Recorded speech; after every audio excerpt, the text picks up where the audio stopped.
പലരും ചോദിക്കുന്നൊരു ചോദ്യമുണ്ട്. ഇപ്പോൾ ഈ LDF മാറി UDF വന്നാൽ എന്തെങ്കിലുമൊക്കെ സംഭവിക്കുമോ? എനിക്ക് അമിത പ്രതീക്ഷയൊന്നുമുള്ള ആളല്ല.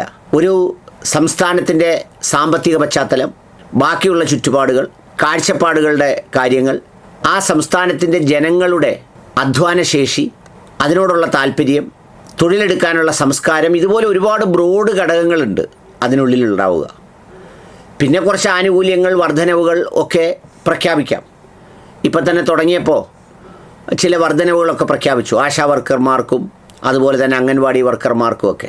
അതൊന്നും പ്രഖ്യാപിച്ചു എന്ന് വരുന്നതിനപ്പുറം ഇത് കിട്ടുന്നവരിൽ അമിതമായ സംതൃപ്തിയോ അല്ലെങ്കിൽ മറ്റൊന്നും ഉണ്ടാവാൻ പോകുന്നില്ല. കാരണം അങ്ങനെ തൃപ്തിപ്പെടുത്തുക എന്ന് പറയുന്നത് വളരെ അസാധ്യമായ കാര്യമാണ്, പ്രത്യേകിച്ച് കേരളം പോലൊരു സമൂഹത്തിൽ. കാരണം എല്ലാവരുടെയും ആവറേജ് എക്സ്പെക്റ്റേഷൻ പോലും വളരെ വലുതാണ്. അത്ര വലിയ ചിന്തകളും മോഹങ്ങളുമാണ് നമുക്കുള്ളത്. അതുകൊണ്ട് അങ്ങനെയൊന്നും തൃപ്തിപ്പെടുത്താനാവില്ല. പിന്നെ ആകെ എനിക്ക് തോന്നുന്നത് സംഭവിക്കാനുള്ള ഏക കാര്യം, ഒരു മാറ്റമെന്ന് പറയുന്നത് നമുക്ക് ചിരിക്കുന്ന കുറച്ച് മനുഷ്യരെ കാണാൻ കഴിയും. അതാണ് പ്രധാനമായുള്ളൊരു മാറ്റം. അതുണ്ടാവുമെന്നുള്ള കാര്യത്തിൽ യാതൊരു തർക്കവുമില്ല. അപ്പോൾ ചോദിക്കും, ഇതിന് മുമ്പിരുന്നവരൊക്കെ ചിരിക്കാത്തവരാണെന്ന് തോന്നുന്നു.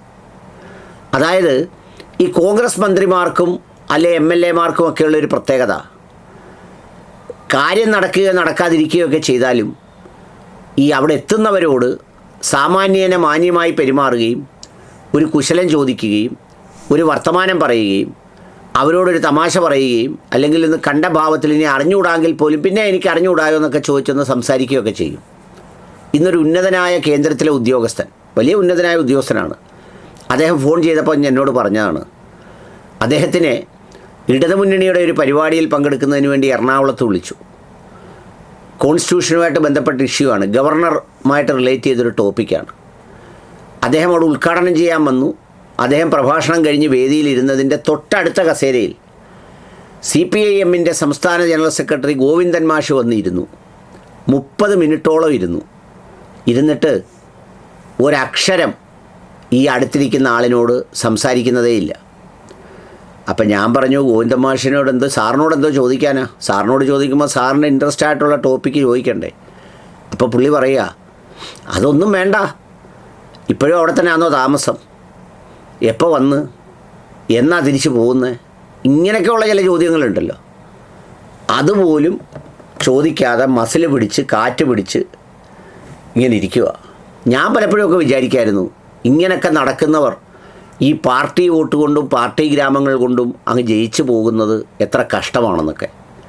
പക്ഷേ അത് ഇത്തവണ കണ്ണൂരിലെ തളിപ്പറമ്പും പയ്യന്നൂരും ഒക്കെ മാറ്റി അങ്ങനെ അങ്ങ് വിടുന്നില്ല എന്ന് തീരുമാനിച്ചു. ഇതാണ് അതിൻ്റെ ഒരു വശം. മറുവശത്ത് ഞാൻ ഇന്നലെ കണ്ടൊരു കാഴ്ച, KPCC പ്രസിഡൻറ്റ് സണ്ണി ജോസഫ് അവറുകൾ, അദ്ദേഹം ഇപ്പോൾ നിയുക്ത മന്ത്രിയാണ്, സത്യപ്രതിജ്ഞയ്ക്ക് ഒക്കെ പോകുന്ന ആ ഘട്ടത്തിൽ അദ്ദേഹം ഒരു ചടങ്ങിൻ്റെ അടുത്തേക്ക് ഇങ്ങനെ നടന്നു വന്നിട്ട് എനിക്ക് തോന്നുന്നു അവിടെ നിന്നവർക്കെല്ലാം പുള്ളി കൈ കൊടുത്തു, പുള്ളിയുടെ കൂടെ വന്നവർക്കും കൈ കൊടുത്തു. ഞാൻ പറഞ്ഞത് ഒന്നുമല്ലെങ്കിൽ അങ്ങനെ ചിരിക്കുന്ന ഒരു നല്ല പെരുമാറ്റം, ഒരു മനുഷ്യനെ അക്നോളജ് ചെയ്യുന്ന രീതി, അതൊക്കെ വളരെ ഇമ്പോർട്ടൻ്റാണ് ഇപ്പോഴത്തെ കാലത്ത്. നിങ്ങൾ എന്ത് കൊടുക്കുന്നു എന്നുള്ളതിനേക്കാളും നമ്മുടെ മുന്നിലേക്ക് വരുന്നവരോട് മാന്യമായി പെരുമാറുന്ന ഒരു ശൈലി, അതെപ്പോഴും വലിയ വിലയുള്ളതാണ്.